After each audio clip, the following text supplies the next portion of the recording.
oy oldin shamollagan edim, lekin o'sha o'tmayapti. Kunduzi hammasi yaxshi, lekin kechqurungi aynan yo'tal deyapsiz.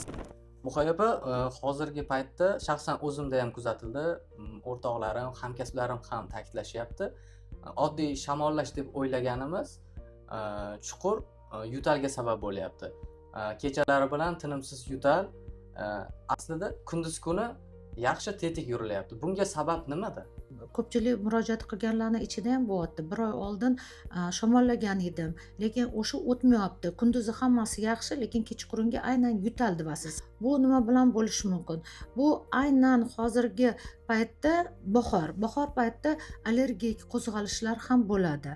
Agarda buni o'pkangizda o'sha xriplar bo'lmasa, analizlarda shamollash, ya'ni o'sha tekshiruvlarda, qon tahlillarida shamollash natijalari ko'rilmagan bo'lsa, unda albatta bu yerda ko'proq allergik bo'lishi mumkin.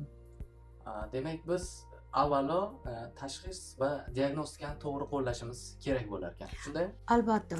Birinchi o'chirda shunaqa holatlar bo'ladiki, faqat telefonda doktor mana shunaqa bo'lyapti, nima deysiz deb savol berishadi. Bu noto'g'ri. Chunki doktor u onlayn uni o'pkasini eshita ko'rmaydi.